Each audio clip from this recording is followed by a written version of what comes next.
The next Bardo is the Bardo of becoming.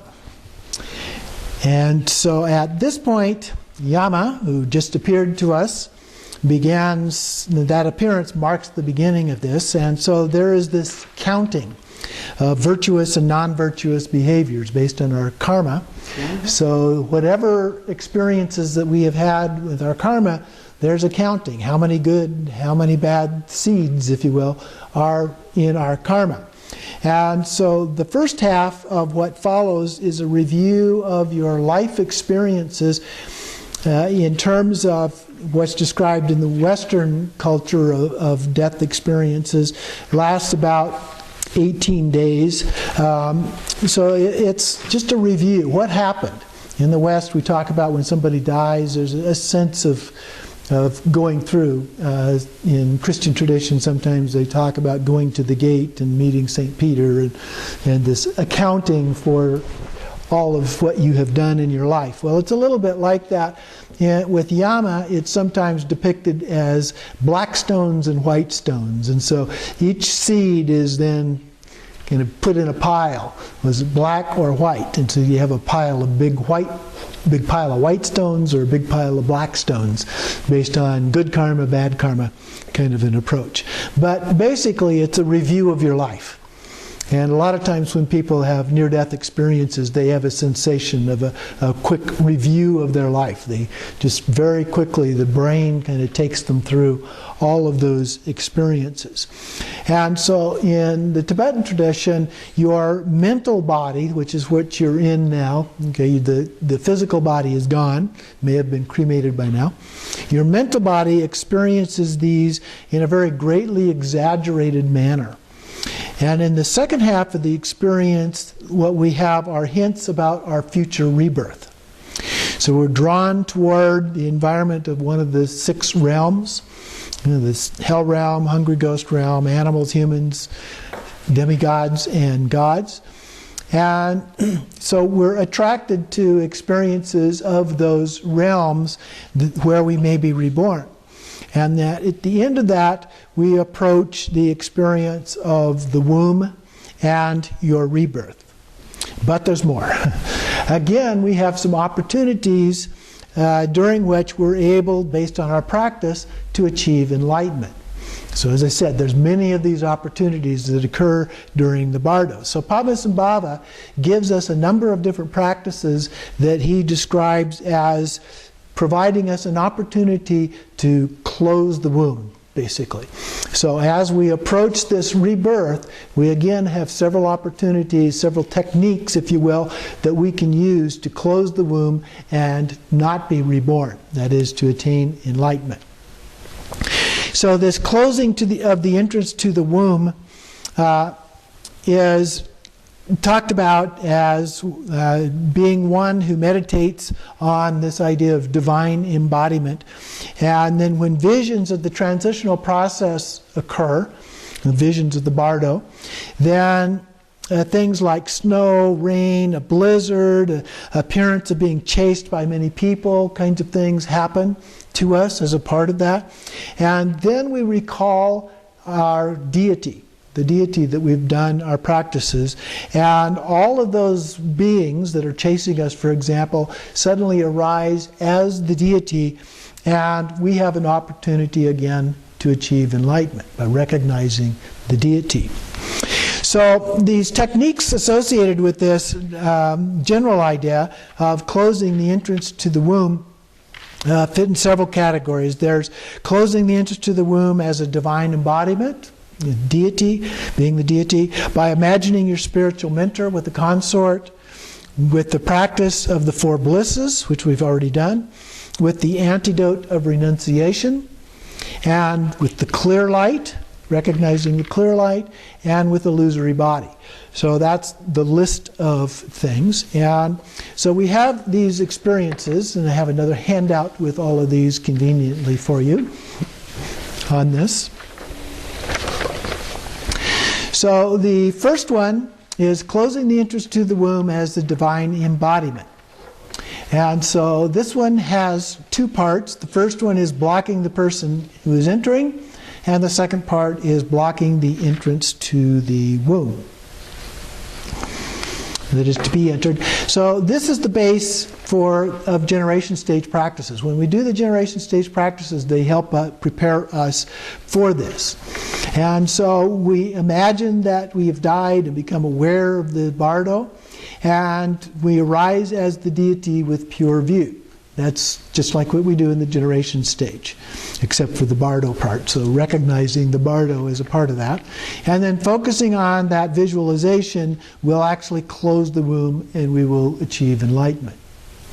So that's the reason that the deity practices are important as a way of helping close the womb, as well as previously having the opportunities to recognize the deities that appear, the peaceful, wrathful deities and so forth, the 5 Buddhas. Specifically to block the person who is entering, if you've not yet been liberated and are taking rebirth as a male, when you see the couple copulating, then jealousy arises toward the male and passion toward the female. So that's a sign that you're likely to be born as a male. If you're taking rebirth as a female, jealousy arises toward the female, passion for the male.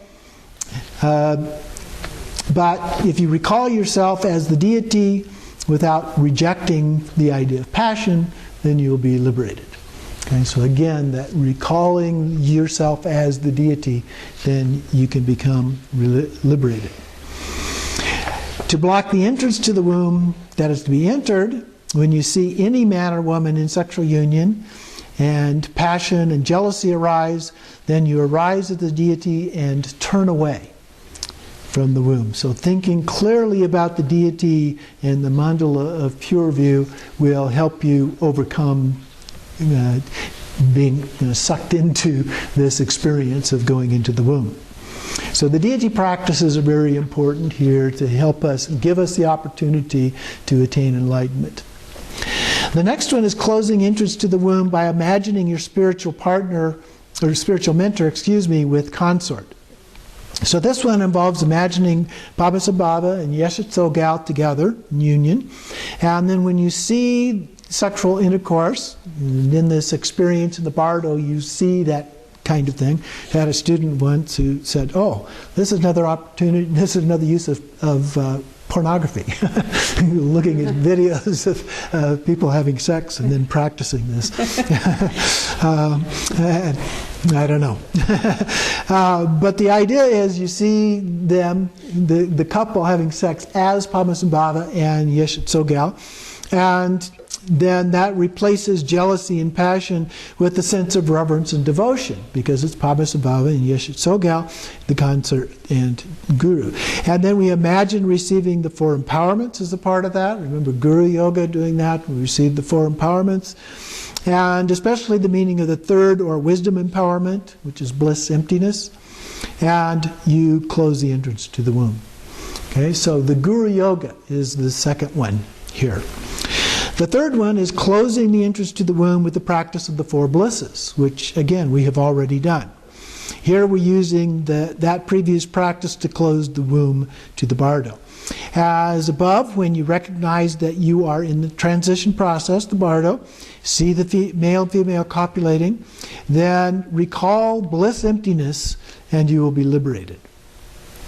And this is considered to be a more profound and swift method than other tantras.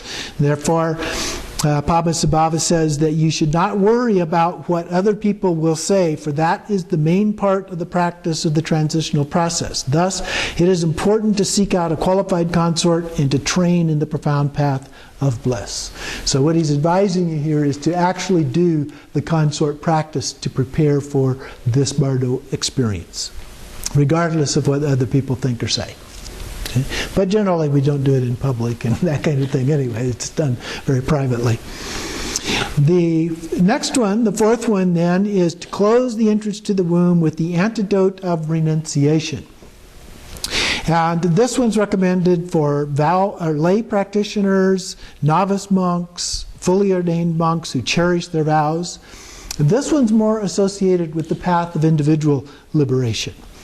And monks, in that case, oftentimes, and in some cases nuns, were sent to charnel grounds. If they were having problems with sexual attraction, they would be sent to charnel grounds where there were the decaying bodies, and they were to pick a decaying body on which to meditate. And they would see the decay and the smell and the pus and all of this yucky stuff as a kind of aversion therapy, or we might call it today, aversion therapy. And so the idea here is that these rotting corpses become an antidote to this kind of attraction to the human body. And so here we're advised that whenever we see sexual intercourse or recall an object of passion, to imagine the blood, the fat, the tissue, the bones, and so forth that counteracts that attraction. The next one is closing the entrance to the womb with clear light. Now we've also done a practice related to that. So the dissolution into clear light practice, as well as Dzogchen Trukcho, which we haven't yet done, but we'll be doing after the holidays here.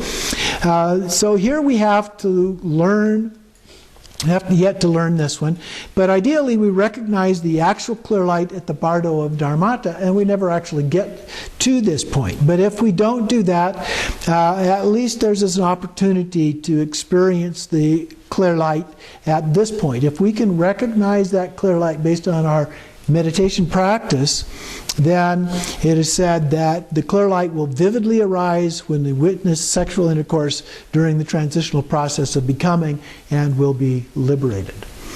So even if we missed it during the Dharmata, there's another opportunity to just recognize the clear light at the moment of entering the womb, which will stop that and we will become liberated. And finally, there's closing the entrance to the womb with the illusory body, which it follows a similar practice. And again, we've trained in illusory body practices, so we've recognized that then the entrance to the womb is just another illusion.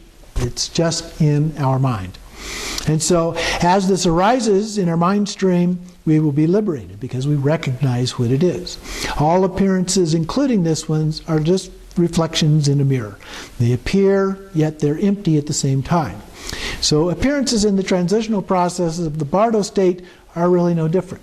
They're just the same as any other appearances. They appear like a dream, but they're none other than manifestations of the clear light of primordial wisdom.